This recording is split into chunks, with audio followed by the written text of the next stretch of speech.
Sixth group has a bunch of different options on it. It's primarily an escape.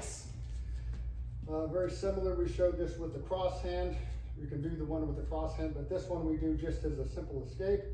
So we're stepping in, hands going up, then shoot down, and just swing out to a defensive position. Just like we did when we did the wrist grab, I can also do it where I'm just going to grab, step, turn, and then push him away. Another option that we've shown before, but when we typically practice this in the set, it's just an escape. Another way you can approach this, I think we should try this one from the other side. Sure.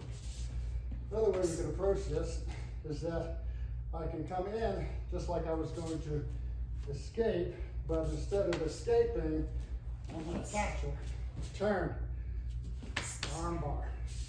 Even worse, step across, break that elbow right there. Sure. Another good technique, right?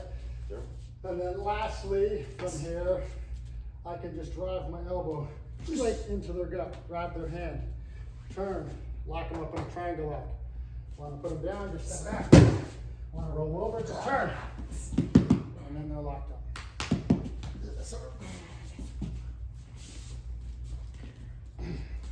All right. Seventh group is a police lock. So there's several different options to this. Obviously, we've got the standard police lock. Let's get to 45, where we're just going to break free, grab the elbow, pull everything behind, and I've got him locked up right here. Put him down, whatever I want to do, okay? Another version, instead of breaking free, I'm going to come up and grab, swing, step behind, swing all the way up, bring my hand around, pop, same thing, put them down, whatever I want to do. Next version of that police lock is a little bit painful. So in this particular case, when I step forward, I'm going to be grabbing his wrist, pushing my hand forward so that I'm starting to break the release on his fingers and putting pressure on his fingers. As I step through, it's painful for him. Slide back under, come right to his hand, and got an easy lock on.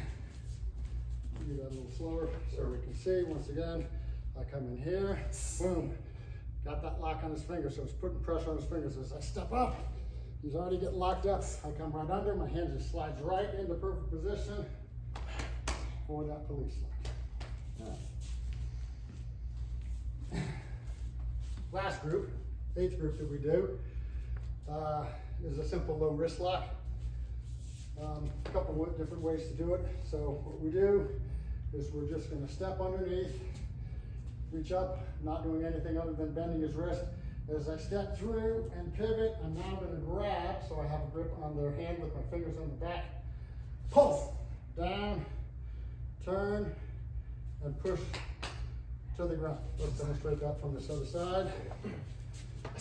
So once again, I'm here. I got this, got a little bend in his wrist. I step, now I grab, pull. As I'm here, I turn, I'm pushing the ground, or if I want to come through his thumb, I can use my forearm to take him down. Let me head move just a little bit so you can see what that looks like. Okay? All right. Let's go ahead and show that live. Let's get an angle there. So from here, we're going to come in, swing, and bounce it.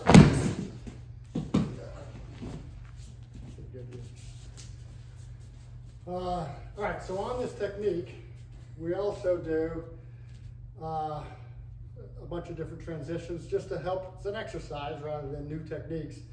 And learning, once again, how to move from technique to technique. And we utilize that last technique as an example of that. So let's get at an angle here. So same thing, what we do is we'll come in through here, and we'll step, and we'll get ready to go, and we just pretend there's something happening. So I'm switching, and now I'm going to grab this hand, pull through, come up, and go. Here we go. All I did was take the technique in one direction, and then decide to switch hands and move back in the other direction. Another thing we can do, doing the same thing, I'm in here, I turn, swing down, I change my mind, I push this one out, I come in, he goes to punch, block, turn, grab the inside of his hand, and I wrist lock through. Okay? Another way we could do that, same thing, up, swing, switch hands, turn, he punches, just a different grip, and I do row lift rock. Sorry, sir. Sir. Okay. Lastly, same thing, coming in here, I change, push this one in, out, he punches, go with it. I just turn, triangle lock, once again, press it down, come over, and lock him up. So that last group there, didn't spend a lot of time with, but just showing you as an example of how we use a particular technique to start working on transition. Once again, not all techniques work. Their success rate depends on how well you've practiced them and the opponent that you're fighting with. If they are not working, we always want to move on to something else. So this starts to build that capability of letting go of whatever you're doing, moving on to another technique, and being able to execute any multitude of different options from there.